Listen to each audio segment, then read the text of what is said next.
gonna have. All right.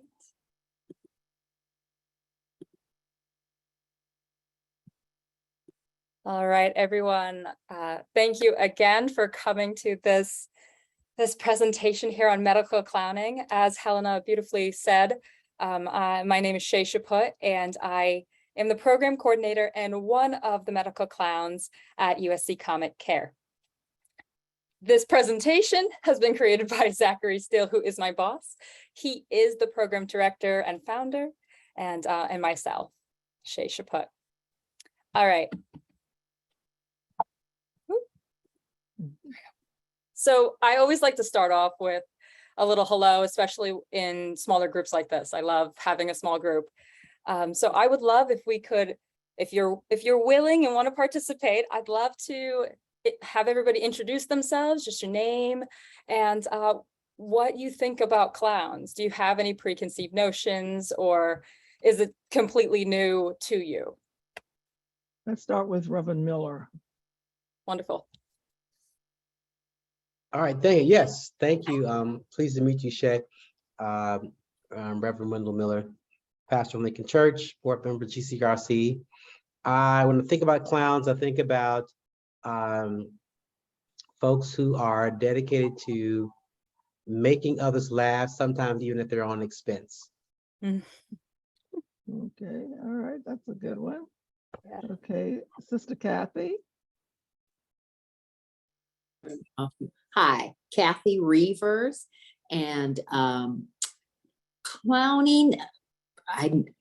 When I grew up, clowns were funny. Now people are scared of clowns, but I think clowns are funny, so I'm not scared of them. And basically, if you laugh, laughing is good. It's good for you. All the endorphins and everything get released, so I can see how this will be great. Okay, Sister Patricia.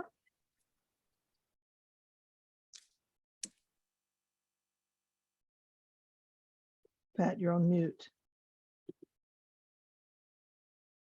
Hi, I'm Patricia Williams. In another life, I would have been a stand-up comedian. I love laughter. I love making people laugh. I love clowns. And that's why I have that background, because I just thought it was so appropriate for the topic. And I enjoy, and I'm glad to be here. Thank you. Thank you. Okay, Dr. Sheila. When I think of clowns, I think of Barnum Bailey. When I was little, we went to one of the circuses, and for me, clowns are laughter, joy, and watching them, it takes you away from whatever situation you're in. It takes you to another whole place, even for that short period of time. Okay, thank you. Thank you. Is that my son, Justin Reavers?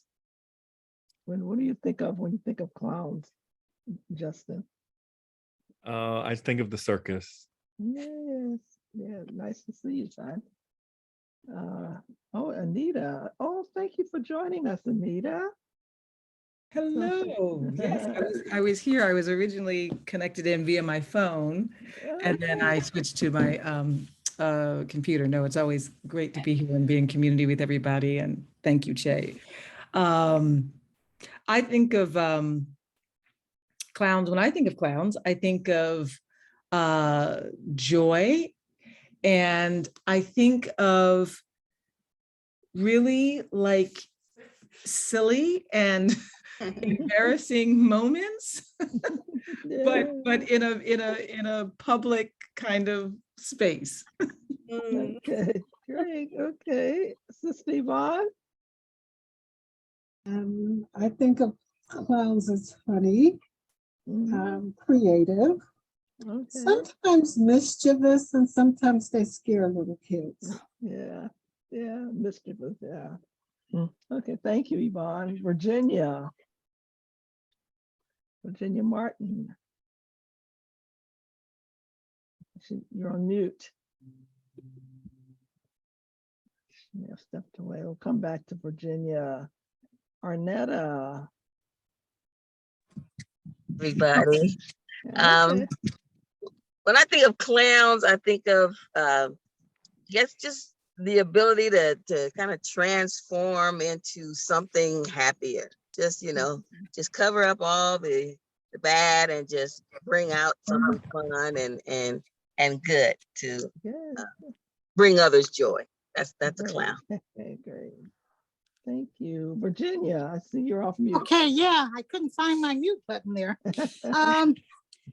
Clowns, they can be funny, I'm a cancer survivor, so I found out that if you can't find humor in the darkest situations, you're just doomed. You need to have a spark of happiness. That's all clowns mean to me. They're happy. Okay, great. Thank you. Carolyn. Carolyn, you're on mute.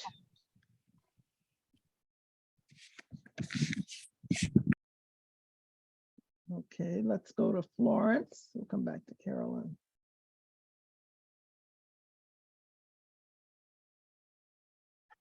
Florence, what do you think of clowns? What do you think when you hear clowns? Okay, we'll come back to those two. And when I think of clowns, I think of a happy place like a circus, where you might see some clowns entertaining children and adults. That's what I think of.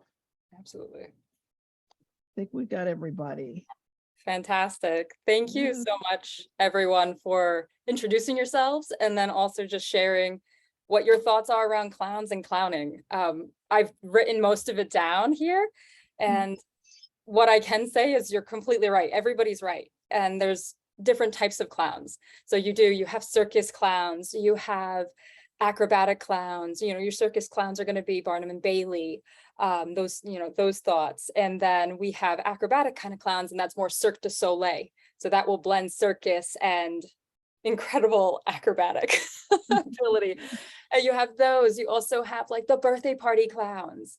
And then you have healthcare clowns, which are also known as medical clowns. And it's really, it all is based in that spirit of fun, that spirit of play.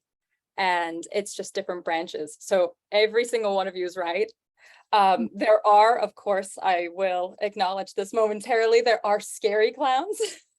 Yeah. We have seen movies, as you know, we've seen the different renditions of It. Then there's the Joker, who's, one of the most popular clowns. Everybody's like, oh, that's a clown, that's a clown.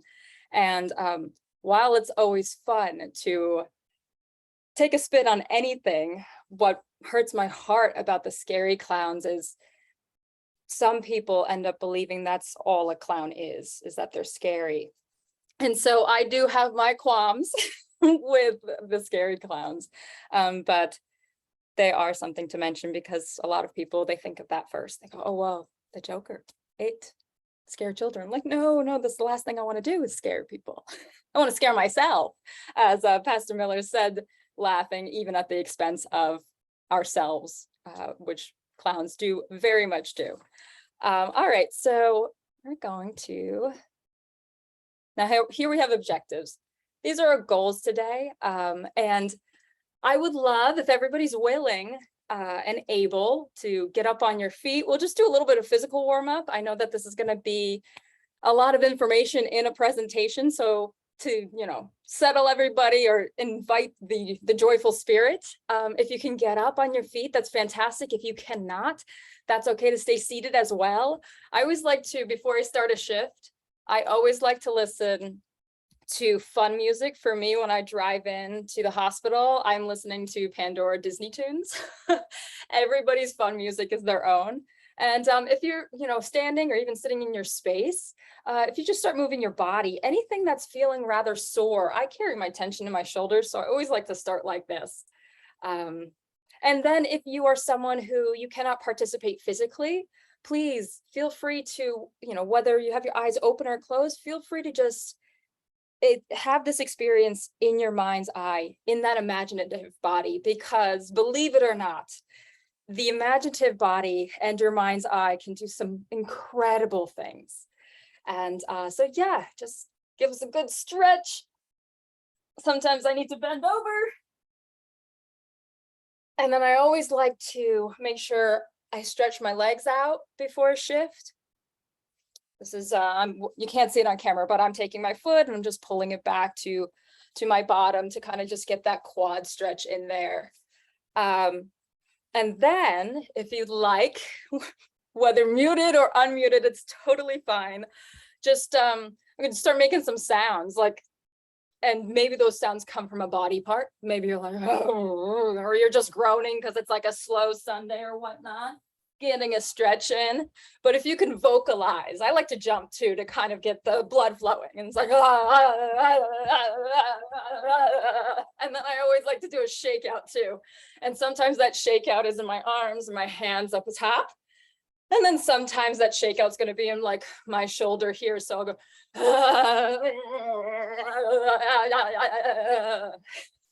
and you might feel ridiculous doing it, but that's totally okay, because what we're doing is we're awakening that spirit of play, that spirit of wrongness, that spirit of, I feel like a fool.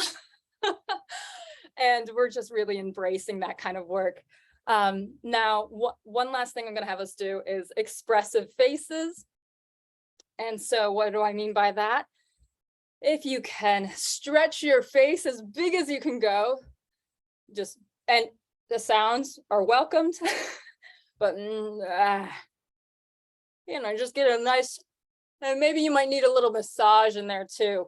Some of us hold a lot of tension in the jaw. Sometimes I gotta like massage my jaw and my cheeks. Sometimes I have to give it a little pat to wake it up. I'm like, come on, Chae, today's another day. And then just, and then once you feel you've stretched, I always like to like get to those finer muscles. So I try to move my nose. I pretend like I'm like chewing gum. I'm like, and then raising the eyebrows, squinting, raising, squinting. And then I like to bring my face into a really tight ball. I'm just like, so if everybody could do that a couple times, nice tight ball in the face.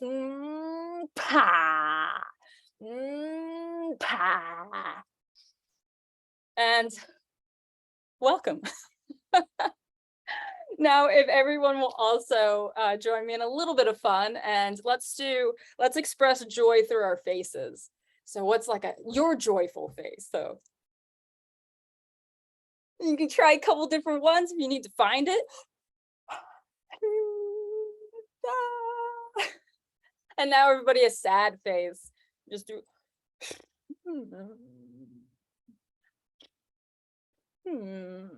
Sometimes it's just sad like this. Sometimes it's like crying. And if it feels over the top, that's totally fine. We're doing this for fun. And sometimes the clown, the clown feels deeply. So sometimes you break your pencil and it's just like, but then sometimes you break your pencil and you get really angry. So I'd love to see everybody's angry faces. Anger always has great noises too. So,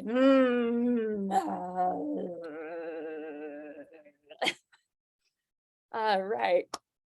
Thank you, everyone, for engaging and entertaining with that. I'm going to get a sip of water.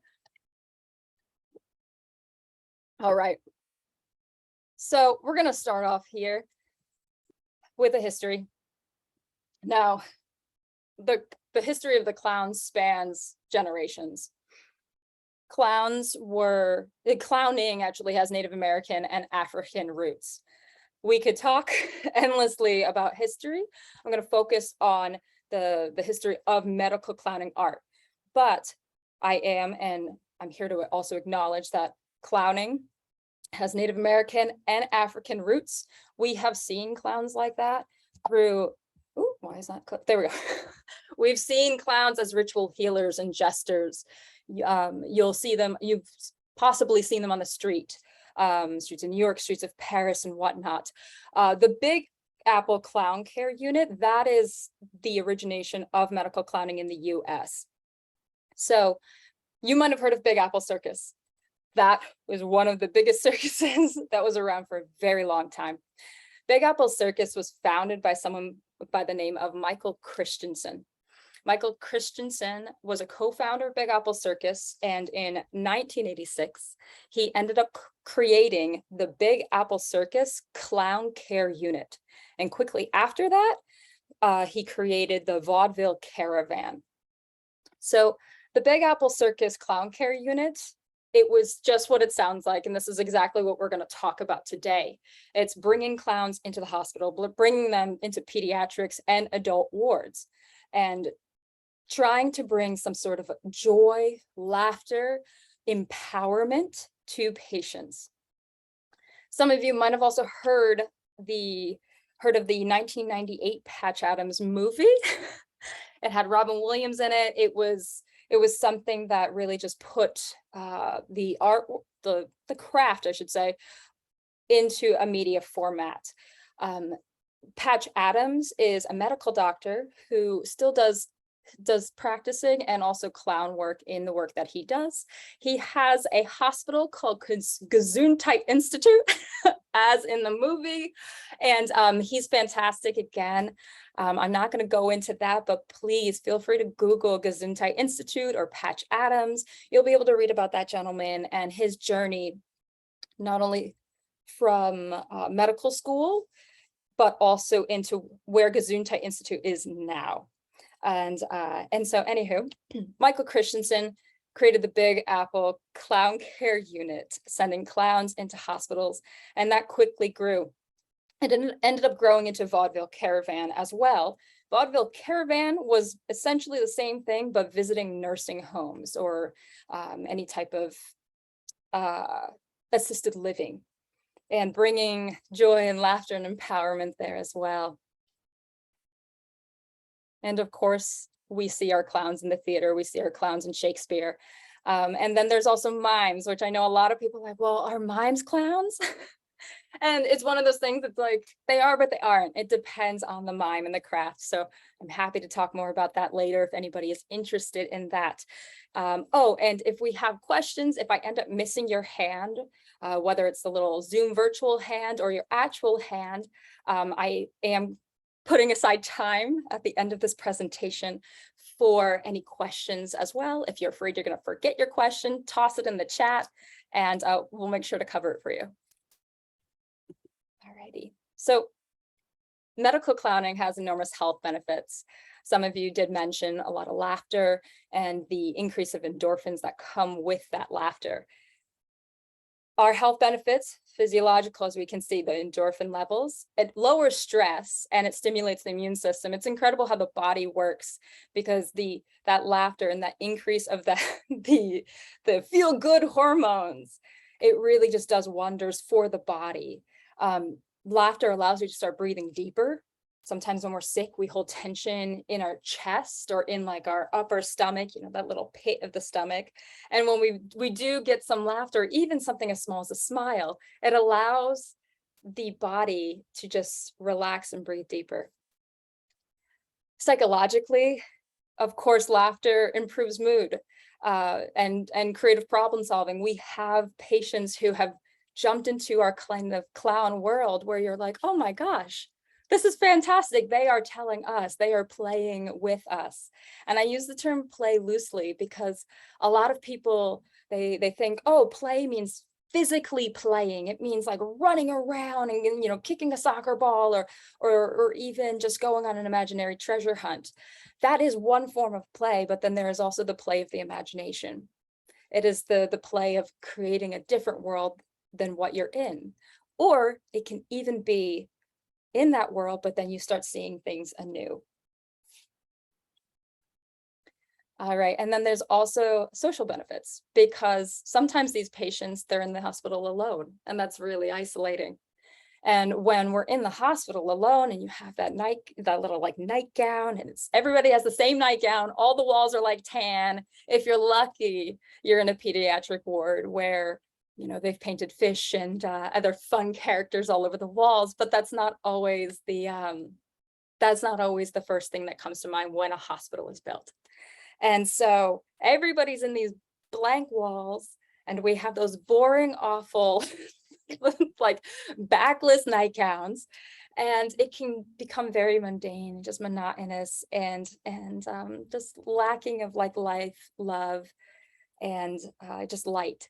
And so being able to have somebody walk into the room, somebody who, like a clown who's dressed differently, colorful, it's a like complete contrast from what they're wearing, like what we wear as patients, complete contrast of what the clown wears. And so being able to have that sense of a community, whether that patient's alone or maybe they've got mom or dad or a guardian with them, and it's just a stressful situation. Being at the doctor's, being in the hospital can be stressful. And being able to bring something new into an atmosphere to create a new social interaction that is different from, oh, I'm your doctor, how are you feeling, what are your stats? That can do immense wonders, and also just gives hope. It's like, oh, wait, this is momentary. My time here in this hospital is momentary, and there's so much more. And just that reminder of being the reminder that there is so much more outside of the hospital, outside of who you are. It's so easy when people are sick to be like, and especially people who are chronically sick, to be like, oh, well, this is me, this is my identity.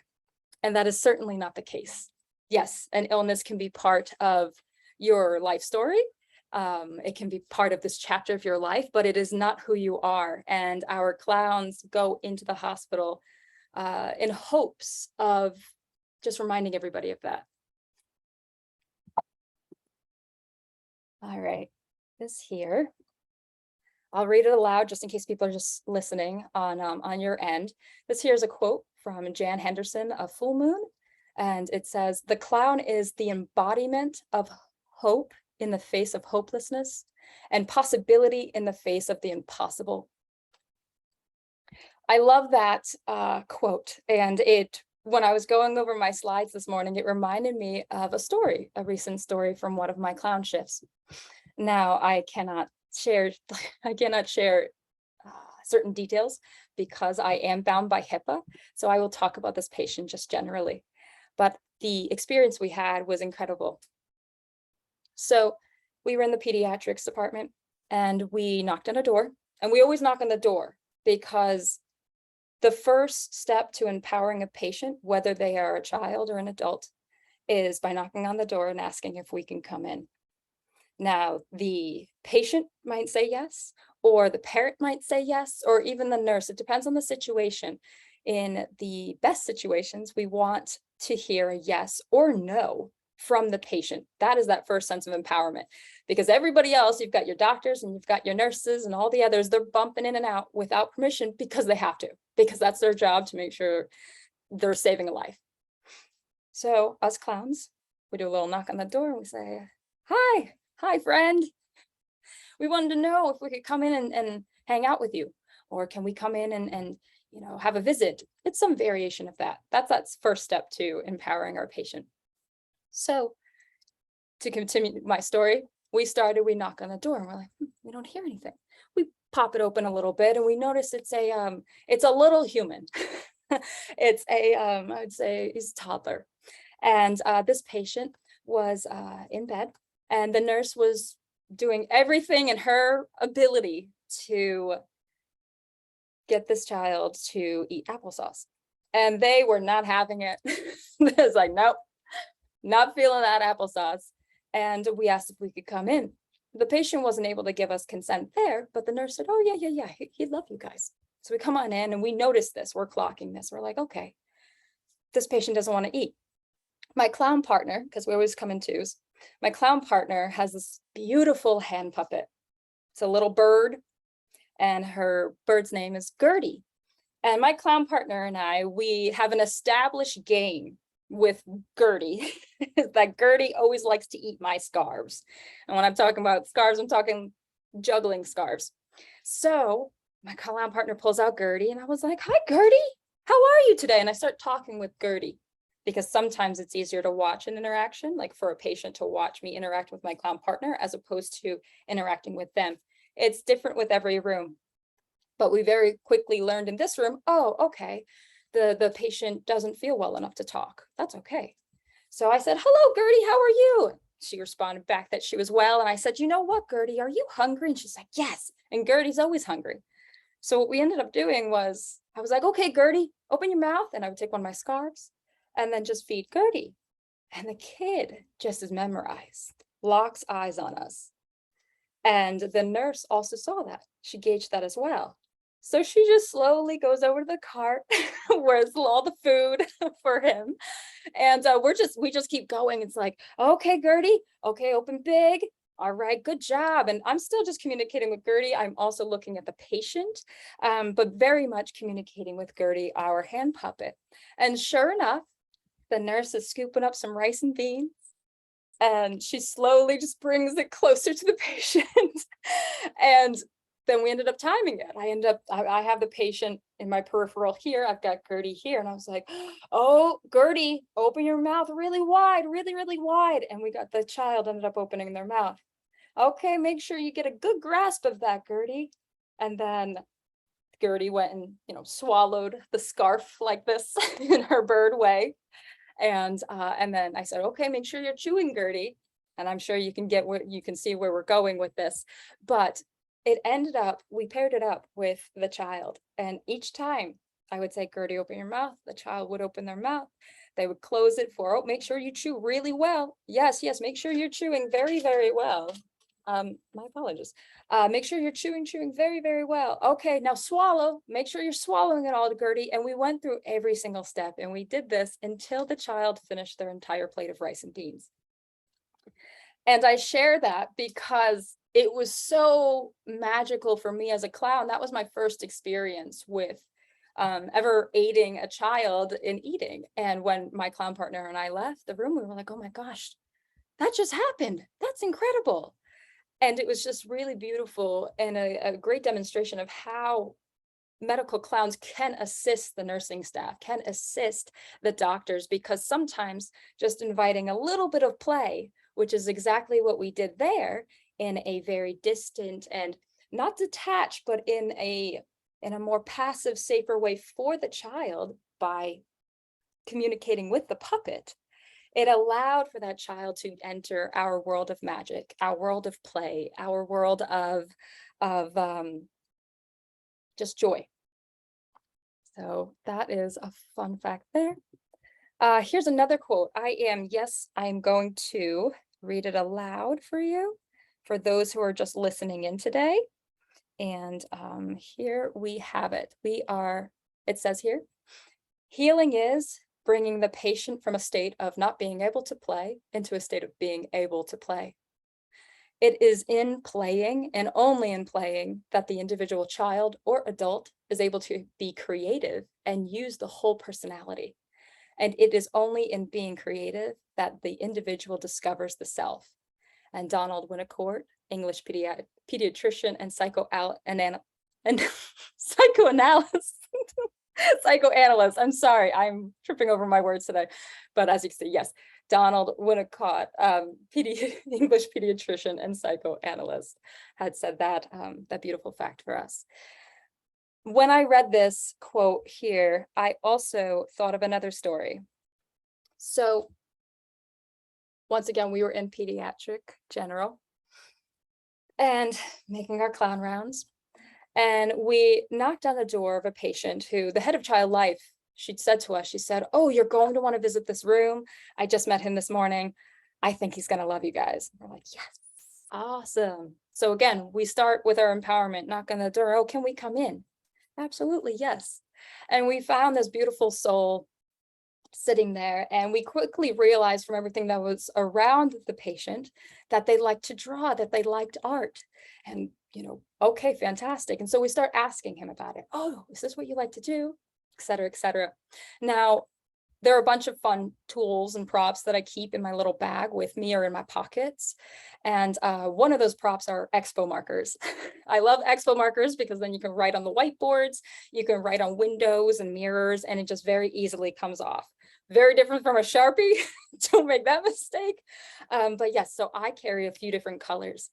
And in talking with the patient and seeing that he loves art and etc., we said, you know what? We have these expo markers here.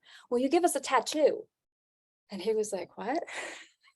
We're like, well, tattoo, come on. I've wanted a tattoo. And I was like, I want a tattoo right here. And my clown partner's like, yeah, and I want one here. And it was fantastic because we said, okay, here are your color choices. What color do you want to do our tattoos in? And he picked purple. I'm like, yes, fantastic. And he was like, well, what do I do? And I said, I would love a smiley face. And he was like, what kind of smiley face? And I was like, you get to choose. You choose for me. He had such a joy in doing that. So he chose a smiley face expo marker tattoo that he drew on me. He drew one on my partner as well. We all celebrated. There was a resident doctor who made the mistake of walking in during this chaos. And so we also gave him a expo marker tattoo as well. And he's, of course, as a resident, it's very new to him. And so he's like, oh, this might be I might not be able to pull my shirt sleeve down enough. And we're like, oh, it looks fantastic. Don't worry, you're great. The fun thing about that is sometimes we get to see our patients more than once if they have a longer stay in the hospital. And so the following week, I went in with another clown partner. I said, oh my gosh, we saw our list of patients. And I said, oh my goodness, I had an incredible experience with this patient last week. Let's go say hi. And so went on in yet again, said hi, introduced the patient to my new clown partner. I was like, oh, I was with, Mabel the other day, but here's Rico. Like, can you give us new tattoos? And he just starts immediately laughing because as a preteen, it's like when you're a preteen, some things are cool and some things are not cool. And this lives on that cusp of cool and not cool. So, and it's just that sense of, oh, wow, he did not expect us to request another tattoo, but we did. And it was just a lot of fun, so much joy, so much laughter. And he was giggling as he's drawing. And as we have discussed, laughter can be some of the best medicine. All right, so medical clown as an occupation, it's what I love about it is it's so much more than what some people think it is. They're like, oh, well, you're performing. And we have been visiting post-COVID. We have been visiting our hospitals since the last week of April, every single week, twice a week. And to this day, even last week when I was doing a shift, I had a security guard say, oh, so what are you performing today? What are you guys going to do today? And we're like, performing? We're not performing. Are you performing? Okay, we'll sit down. There is this common misconception that we're there to do a show. We're there to put on something for the kids. And so we always find a way of making fun with that. We're like, oh, no, we're here for you too, because we are. We're here for the patients, both kids and adults. We're there for the nurses, the doctors, the hospital staff, security guards, maintenance, whatnot. We see so many people and we are there for everybody. So to talk more about the medical clown as an occupation, it is, as I said, so much more than a performance. It has several aspects to it. As you can see on my slide here, I have something called awareness. Now, awareness is something that is incredibly important in healthcare clowning, whether you're at a hospital or you're at an outdoor event for, even patients or people who just might have, who might be neurodivergent or have any physical limitations. Anytime you're in that mindset, you have to have certain amounts of awareness. And that awareness is in 3 stages. I always like to think of them as environmental, situational, and then emotional. Environmental. So for example, we go into pediatric ER. One of the times we went in, we had to cross through the adult ER. Now, there's a lot that happens in the ER. So what does that mean? Environmental awareness. Okay, where am I? Am I in the ER, which has different wings? There's a lot going on. Am I in inpatient tower where people are staying for at least a full day? Or am I in a general patient out, like an outpatient clinic where it's, doctor's appointments for shots and things like that?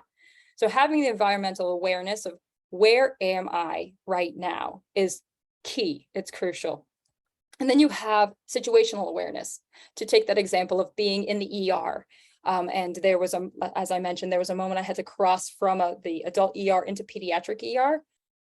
Right at that door, environmental awareness comes in, then situational. What's going on? Is there a code going on? We've got anybody code blue, whatnot, anything happening? Is it too chaotic that it would be unsafe for me or a patient to cross through? Or if we're not in the ER and we're talking just regularly speaking, situational.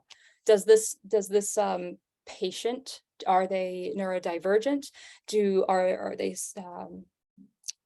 are they at risk for seizures? Can they eat food or whatnot? That's really important, because if we have a patient who's NPO, which is no food by mouth, we don't want to walk in there and say, so how was lunch? That's like the worst thing we could do. And just being able to take stock. Environmental, where am I? Situational, what's going on right in my vicinity?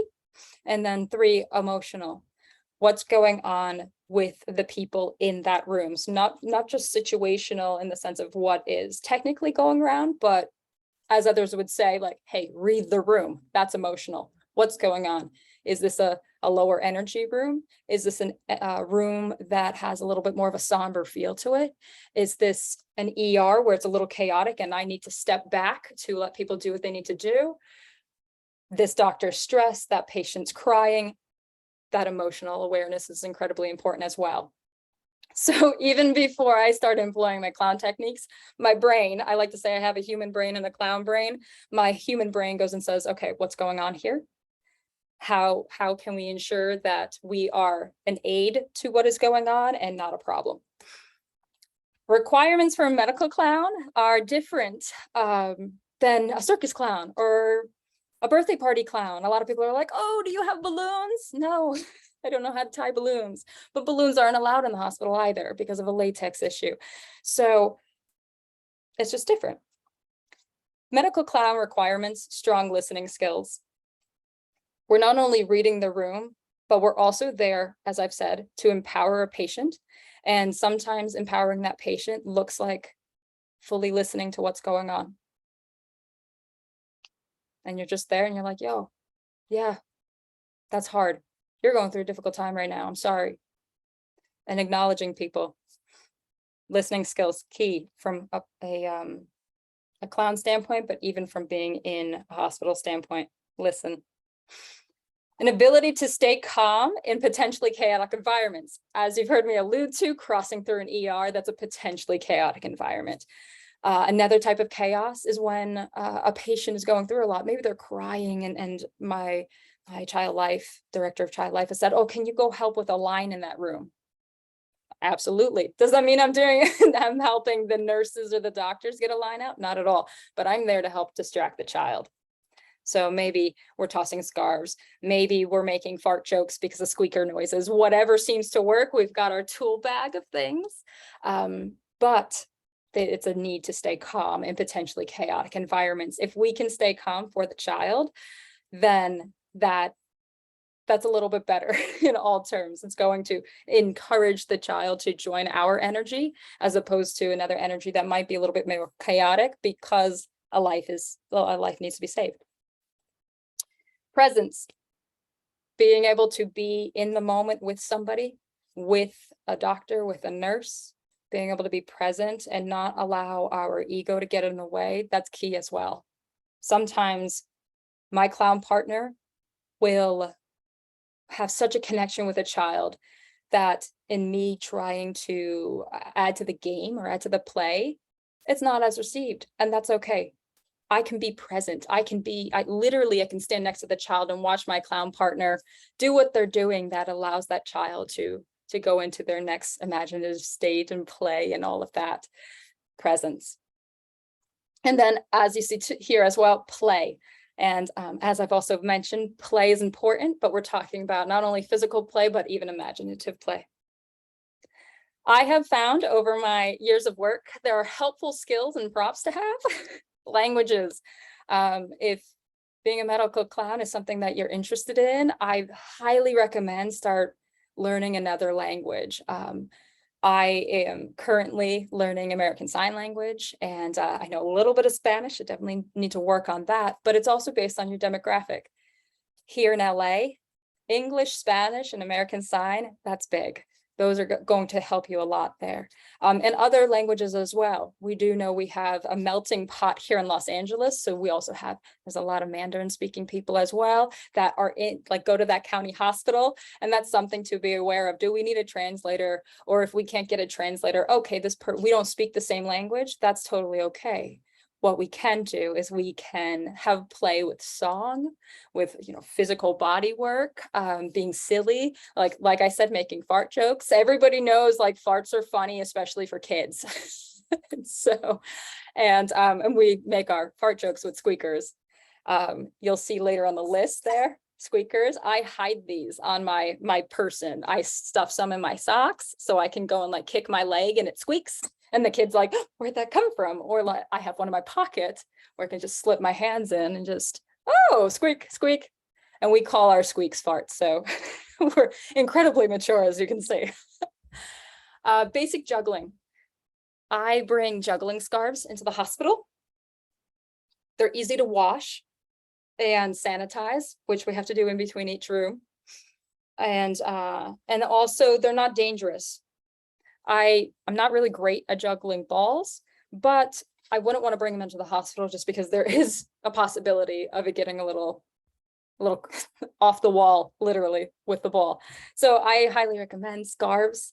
You can get them anywhere, really.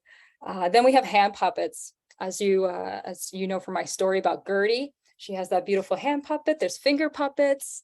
Those are fantastic. Finger lights, where you can make a light appear and then toss it to your clown partner. That's another fun one. Squeakers and songs, with or without music. Some of our clowns, they can play the ukulele or the guitar, they'll bring it in and they'll play music and we'll improv songs. And then other times our clowns won't necessarily have that instrumental skill, but they can sing, or they know the lullabies, or big kids shows with songs like Baby Shark. Things like that. Having a couple of those in your pocket is very helpful as well. And last but certainly not least, an imagination. It's so important because at the end of the day, you might have to walk into a room where you don't have access to any of your toys.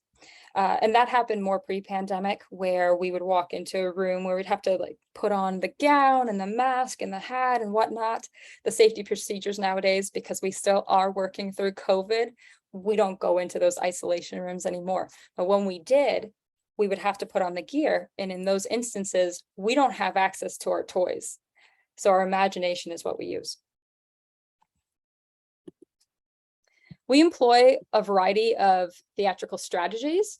Here is a list, is probably not the full list of what we do, but these are some that come up a lot. Permission is that knocking on the door. We always want to gain permission. It allows for an empowerment for that child. I have had people say yes, and I have also had people say no. And there have also been times in the room where there was consent. Oh yes, come in. And then I noticed the child or even the adult patient, they're not feeling it anymore, whether that's because their pain is too much or they're getting sleepy or whatnot. And so sometimes I have to remind the patient, you can kick me out anytime. I'm here for you. So if you don't want me here anymore, that's absolutely okay. And sometimes they do. They go, yeah, I'm sorry. I'm like, no, this is your time, your room. You get to choose. Permission, empowerment, incredibly important. Active listening, which we've spoken about, or I've talked about, I should say. Active listening. It's like, okay, what is the patient saying to me?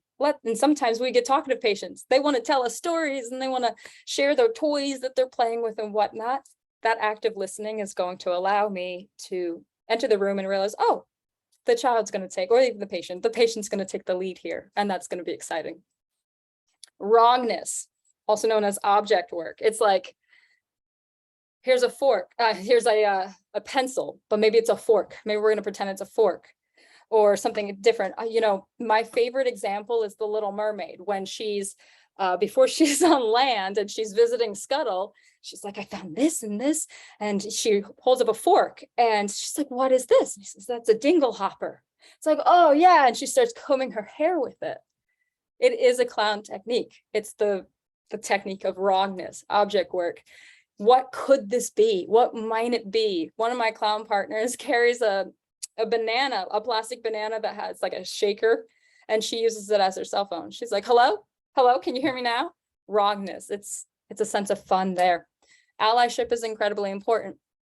Sometimes we employ allyship as a way of being on the side of the patient. So for example, if my clown partner is doing something silly and it's just, and maybe the patient's a little older and they're maybe not amused, I might go over to the patient and be like, yeah, she's not funny, is she? Yeah, she thinks she's funny. She's not funny though, huh? And being able to ally with the patient allows for extensive play, deeper play. And sometimes that allows for maybe a little a rougher or icy exterior to melt a little bit, because it's like, yeah, that clown is terrible, awful. Allyship, another form of allyship. We can knock on the door, say, hi, well, my clown name is Ruby Sneakers. Hi, my name is Ruby Sneakers, and this is my partner, Rico. Can we come in? I hate clowns. Oh, clowns, where are clowns? Oh, I hate them too. And then we'll leave. It's a sense of allyship there. Parody, pretty self-explanatory. We can make fun and pretend that we're certain characters. Maybe they're on the TV and parody them. Role-playing. Role-playing is fun. Sometimes we'll walk in and we will either consciously or just subconsciously choose a role play or like a hierarchy system. So those hierarchies, sometimes it's like A clown, B clown. Sometimes it's top clown, bottom clown, white clown, a goose. There are different names for it, but basically it's just different social statuses. So clowns could walk in and be like, I'm sorry that she walked in with me. I've been trying to get rid of her this entire day. She's annoying me. And then it becomes this silly play between the clowns. It allows the clowns to bicker, and it also allows for the patient to just watch us be silly and usually very stupid at times. And we'll have a really crazy argument with one another. So that's another tool we employ. Music and dancing, pretty self-explanatory. We have clowns who play ukulele, guitar. We've had clowns who will also play recorder. We can't do that in the hospital right now because we are restricted to still wearing masks. But music and dance, for the most part, it's a universal language, except for in the world of American Sign Language. Our deaf patients, they might not be able to hear the music. So that's why we go and employ funny dancing, and like the worse you dance, the better. We also have window work. A lot of our rooms have windows. I think all of them, except for the PICU maybe, but no, I think they all do have windows. Anyways, windows is also an opportunity to create play. We could say that a window is the ocean, and I might just employ that with a blue scarf. And then we have on top of our ocean here, we might have a beautiful sunset. And sometimes just looking out the window and creating an environment the child might want to see. We did have a patient talk about how they were bummed because they couldn't go to the beach and surf. That is a technique we employed in that room, window work, because creating a beautiful imaginary scenario at that window there, what it does is it allows for future like window work, in the sense of we could leave the room. We created this beautiful scene at the window. We leave the room. The hope is the patient looks at the window and still sees that beautiful creation that we, not only as clowns, but with the patient, we've created. Hopefully it stays in their imagination, and then they're able to see that as they're looking out their window. Then there's placebo. Placebo is something where it's like, you gotta get a shot, I gotta get a shot, okay. And then you'll get a mysterious shot, and you're like, oh, that was fantastic. I didn't feel a thing, not a thing. And sometimes feeding that there also helps the patient to be able to embrace whatever medical work is being done at that moment. If they're getting a shot or they're getting their little like pulse, the pulsometer that's put on the finger. Sometimes we've wrapped our scarves around our fingers and we're like, oh, this feels great. I have a red finger. This is great. And we just use placebo. Tell them through us, through our experience, that it's going to be okay. Now I have a fun clowning exercise for everyone here. So I did mention that I have a human brain and a clown brain. And sometimes, if I'm just operating as who I am, Chae, my human brain sits here, my clown brain's always going in the back, but then I let them switch places when I'm in the hospital. So here we got the clown brain here and the human brain here. That's how I like to visualize it, at least. So with your human brains, and what we've talked about so far, what do we see here in this picture from just a basic human brain aspect? What do we see here in this picture? Feel free to chime in vocally or put it in the chat, whatever one's more comfortable for you. Monitors, IV. Mhm. IV, an IV stand and a Mhm. monitor and part of a bed. Mhm. Tubes and wires. Mhm. Yep. Exactly. Infusion stand, IV bag, infusion pump, wires, all those dials, the bed. Those are all correct. It's essentially a medical device for medical treatment. Mhm. Now we're going to use our clown brains. So what could this be? Snakes and spiders, Uh-huh. alien spaceship kind of control pad, Oh, that kind of Or- thing. Or a ro- Walkie-talkies. yeah. Oh, Yes. Mhm. A time traveler machine. Ooh, I like that one. I'm totally going to steal some of these ideas from you guys. I hope you know. But yes, what could this be? It could be a hat rack. Some of our clowns wear hats, so they'll put it up. Palm tree with balloon coconuts, but I do like the alien spaceship a whole lot better. I like, how about an infusion of superpower juice or something like that? That's Oh, fantastic. yeah. That's cool. Oh, I love it. Mhm. That's such a fantastic idea. Yeah. Could be the patient's tall friend, especially if they're hooked up to that, especially like with an IV. It's like, oh, okay, who's your buddy here? What's going on here? Do they have a name? Mhm. Beatbox machine. Some of them make a lot of noises. But we always tell, oh, and a dancing partner. But and a fancy phone. We do not press buttons.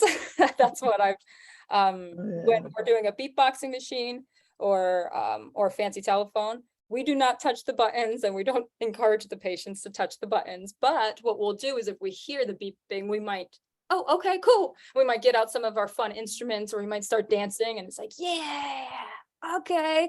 And then depending on the patient, maybe they'll chime in with a song, with beatboxing, with whatever they want.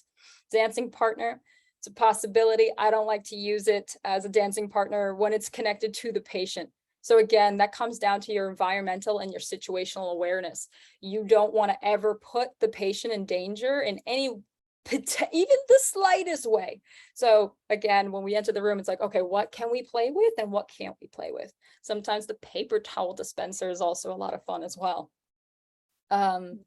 But yeah, and then also we could encourage, say, oh, is this, this is your tall friend? Must be a great dancing partner you got there. We might say it, but then we won't dance and maybe the patient doesn't, but it allows that imagination to really sink in there of like, oh yeah, this is my dancing partner.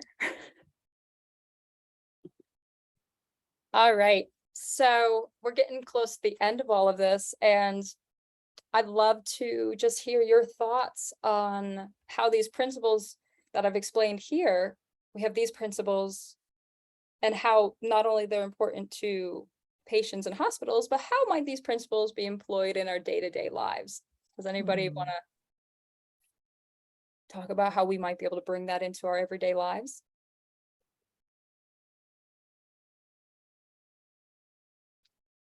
Nobody? It's all good, no worries. One of my Yeah. clowns is a middle school teacher, and he always wears his nose around his neck, and he'll just tuck it under his shirt. And especially pre-pandemic, he would do this. I've heard he's slowly started to do this again. But if he is in between periods, he's crossing the quad. There have been times he said that he'll see somebody, whether it's his principal or another fellow teacher, and he'll see that they might be a little bit down in spirit. So then he goes and secretly just puts the nose on and goes, oh, give me a hug. And this middle school is big supporter of what we do because he teaches there as well. But that's one way that we can bring the clown into everyday life. Now you can even do it from a more subtle way about it. Now, I don't carry my clown nose on me, but sometimes if you're in a long line, or coming out of the bathroom and you're trying to get one of those hair dryers or hand dryers to work, sometimes they scare me. And just allowing myself to get scared, but oh my gosh, what was that? And just saying it, and everybody in the bathroom's like, what? She's this woman okay? She what's going on here? But it's that sense of play, it's that sense of wonder of how can the clown spill out into everyday life to not only make our lives better, but the lives of our family members or our community members or whomever. The clown is a spirit. It's a spirit of play. It's a spirit of empowerment. It's a spirit of, as we said in the beginning, lots of love and joy. And that's there. Do you necessarily need a red nose? No.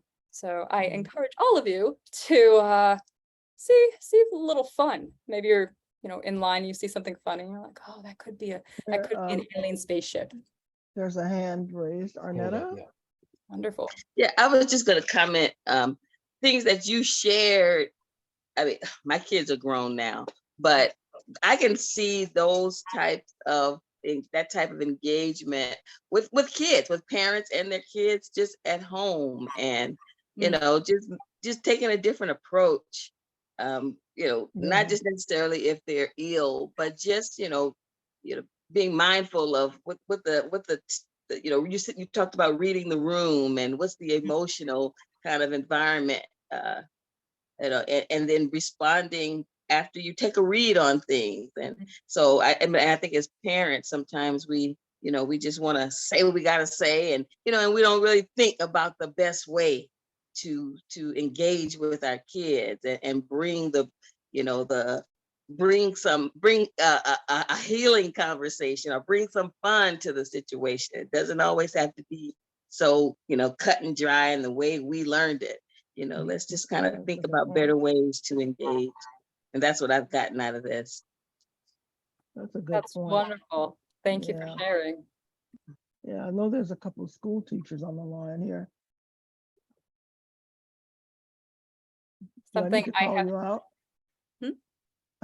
Do I need to call them out, the school teachers? Because I know there are, I volunteer in an elementary school around the corner from my house.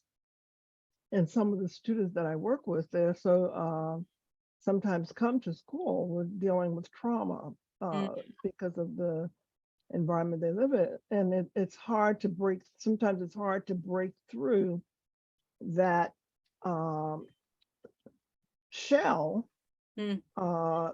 just with traditional methods, so sometimes you have to infuse a little comedy into your conversation with them in order to get them to respond. So I can see using some of those techniques that you talked about as we are working with our students. You're absolutely right there. Sometimes something as simple as a noise, like a silly noise, can help redirect a potentially stressful situation. For another example is like with my nieces and nephews, if I'm trying to help get them changed, and some kids don't like that feeling of the shirt going over their head, I'll be like, and then they start laughing, and you're like, all of a sudden, okay, great, the shirt's on, we don't have to worry about this. Your robot, and sometimes, when they get used to that kind of stuff, oh, robot hands into the sleeve, okay. And that sense of play helps redirect a lot of, not all, but a lot of tantrums. And absolutely something as simple as changing the way that we work in schools. That can help as well. It's like something, what was it, Helena? Something happened when we were on earlier, and I said, oh, I called out a clown in trouble. Do you remember what it was? Yeah. Yeah. I can't remember.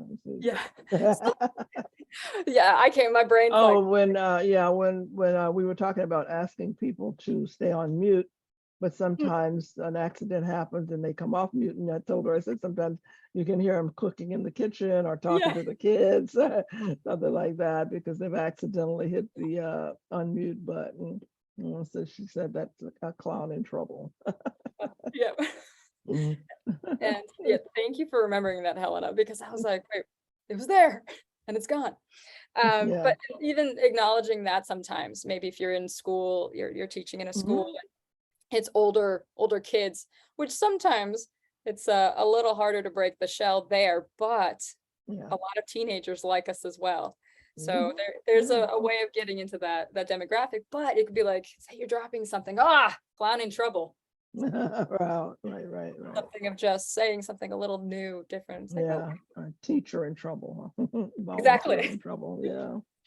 or even so there's a Yeah. whoopsies, things like that willingness to stay professional, but allow a little bit of fun to come into that professionalism is always Right, a treat. So, right, yeah. Yeah, maybe even having a clown come to the classroom. I mean, some kids might be afraid, so you might have to, get permission and things like that, but that might be something to, to think about. Clowning Absolutely. sessions. I've done a couple career days at elementary schools. Oh, Like, yeah. how do I become a clown? When can I become a clown? When can I take classes? I'm like, well, these are things you can work on. And then once you're 18, you can go take the clown classes all over Los Yeah, Angeles, or improv classes or whatnot. So is there any other university that has a program like this? We have a few different, so there's something called NAFCO, and NAFCO stands for the North American Federation of Hospital Clowning Organizations. Okay. And those are clowning organizations in the US and in Canada as well. Now, what's really great about NAFCO is some of those programs are in hospitals, and then some of them are in nursing homes, retirement homes, those kind of places as well. And what's fantastic is everybody does something a little bit different. And some people lean more into having a clown character. Some organizations like ours lean more into building and connecting with the play in myself and like the little clown that lives in me. And so everybody does a little bit different. Right now, we are in LAC USC Medical Center, and we are looking to continue to expand our programs and our offerings. We do have a virtual program where you can go to our website and you can sign up for a free 15-minute session. It can be, you don't have to be sick. You can it could be you, it could be your kids, niece, nephews, whatnot. That's a program we offer a couple times a week as well. And the calendar's always changing. So if you log on and you don't see any open appointments, I just recommend just checking the next day or the day after. It changes availability and whatnot. But those are some other options. We are looking to expand out to the size that we were pre-pandemic. We're not quite there yet, but that's okay because we're doing what we can at the medical center here in LA. So whose idea was this initially? Was this one of your ideas, Anita, to bring clowning into the university? No, it's interesting because I think, as Chae was talking about earlier, in terms of not only sort of the history of the clown, but sort of the history, there is a history of medical clowning, actually, in terms of not just in the US, but also really quite prevalent, Chae, is it Brazil? Yes, well, Brazil and then Israel. Those are Israel, yes. Yeah. I can't remember the organization off the top of my head in Brazil, but the one in Israel is called Dream Doctors. They actually used to be connected with the University of Hafi, I think is how you pronounce it. I'm probably butchering it, but they used to have you could get a bachelor's in medical clowning.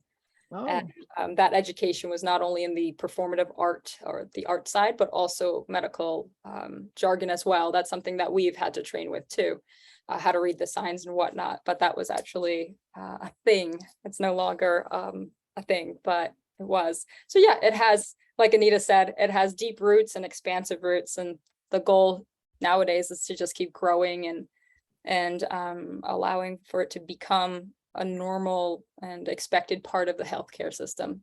Mhm. And it's been at SC, I think 2015. yeah, 2015. Mhm. Yeah, Oh. Zach. So we had Big Apple Circus, when their clown care unit was still alive, it was still a thing. They came out to USC to do a presentation, and we had a couple people from Israel come on over as well, do some workshops, a big presentation. And Zach saw that and said to the dean, "Hey, we should do this. This is cool. We should do this." And that's where it started here at USC. But like Mhm. Anita said, it's been going for a while elsewhere. Yeah. That And sounds familiar. And our previous dean actually used to be, is still a clown.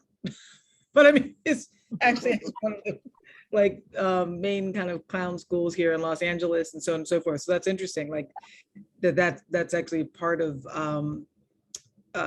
was a part of his professional profile as an artist and as a storyteller, but through that particular style and genre and form and taught movement and all of those different things. So as well as like, moving in administration in terms of like as a dean. But so when that larger kind of forum happened a few years ago that Chae mentioned, with practitioners from literally different parts of the world, and the Big Apple Circus, that was a really wonderful seed planted in terms of that awareness to a broader community, a broader demographic within higher education at USC. And then that laid a wonderful foundation for Zach, and in partnership with the previous dean, of like, let's actually implement and create a program in this area specific through the School of Dramatic Arts. So it's been exciting. Yeah. Great. And it's really exciting as well, because being with such a large university, we have the opportunity to even do research on this type of work, which any artist knows it's really hard to quantify what we do. And but that kind of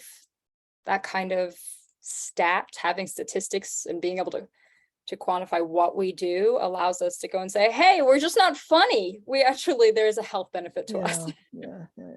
Yeah, so that's definitely been a blessing. But yes, NAFCO has let me put their website in the chat here. Are there any other questions or comments from anyone? But you'll be able to here at nafco.org, you'll be able to see all the other clown organizations that are registered through this program. For this kind of work. You can read about it. We're in the early process of applying for membership to them.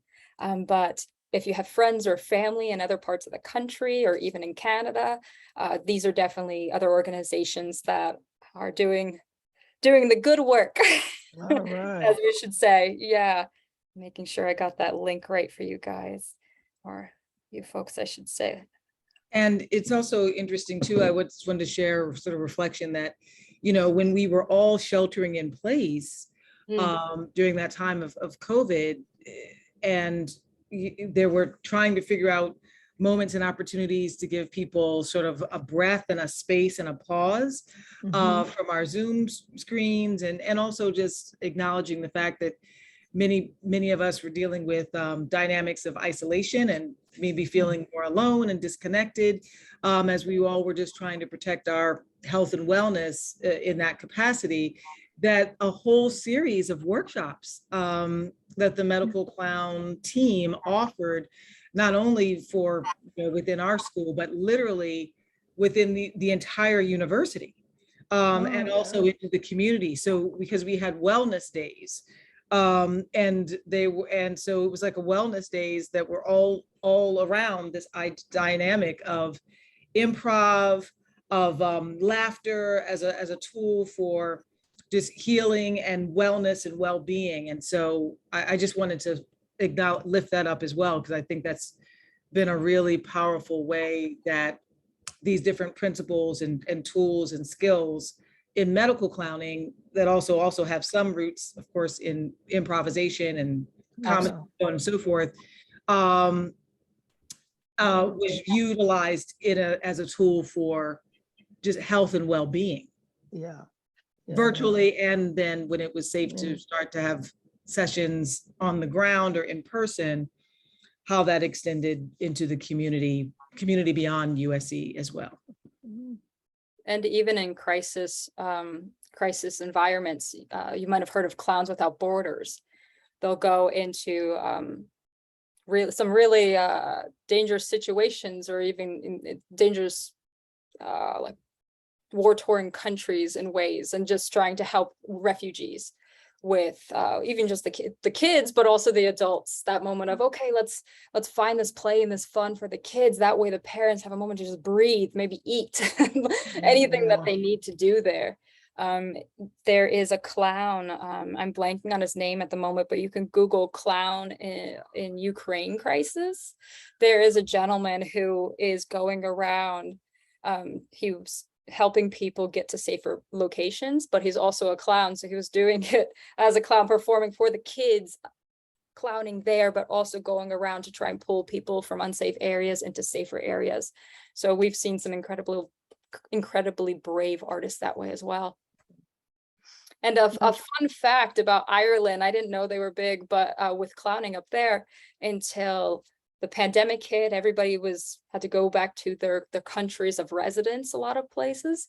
So the Irish clowns were kicked out of Ireland and had to go back to their European homes and whatnot. And then as things started to open back up, there was a notice, and it ended up becoming a news article as well, where Ireland was said, we need clowns. Who wants to move to Ireland? We lost them all because of the pandemic. They're like, please, we'll even train you. We just need clowns, and beckoning for people to return, because it has, as Anita said, that isolation. I think there has been a realization of how important art is and how we survive isolation and all of COVID. People were binging Netflix, seeing shows virtually online, improv shows, whatnot. And there were a lot of programs doing virtual clown work as well. Ours, like I said, is still active if anybody needs it. I think when you think about clowns and comedy, frequently think about the benefits for children, but there's a great benefit for adults as well. I know there are times when I have to spend 8 hours a day on the computer with breaks in between. And I'm always looking on YouTube for something that will make me laugh, that will get all of the stress out of my shoulders and, make me just relax. And I can invariably, I find something that it is good. It's good for everybody, frankly, laughter and comedy and things like that. So, yeah. Oh, yeah. Any other questions or comments? Well, listen, thank you, Chae, and I am so excited to see Anita again.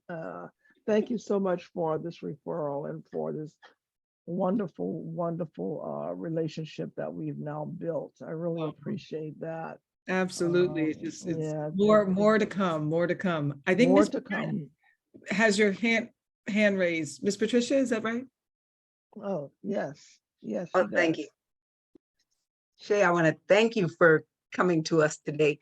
I really appreciated this as a wannabe comedian and understanding. And I consider, I'm just going to tell you, I consider what you do a calling. Oh, yeah. A calling. And I think it's awesome. Just wonderful. Thank you for sharing this with us. Yeah. And if the funny people in our families, we could tell them, hey, there's a career. Right. That's a career path. And there's a career path. This craziness. Yeah. So thank you. I just wanted to personally thank you. Yeah. It's been wonderful. It's been wonderful. Thank you so much, Patricia. That's the goal. Like, if I do anything with my life, I want to make sure that by the time, God, the universe calls me back, whoever's there, it's that, it's a job, it's a profession, it's a calling, like you said, that it's revered just like doctors and nurses and art therapy, music therapy and whatnot. So that is the hope. Yes. Yeah. Well, if there are no more questions or comments, we're gonna end the session. But It will be, for those of you who, if your friends missed it or you had to come on late, we will have it on the YouTube channel, or GCRC YouTube channel, so that you can see the entire presentation, and the slides will be included as well. Thank you, Reverend Miller. Thank you. All right, then. Thank we you, are everybody, done. for joining me this Sunday afternoon. I truly appreciate it. Hi. All right, I'm thank you. so glad to see Thank you Arnetta. so much. Thank Right. you. Bye-bye. Bye-bye.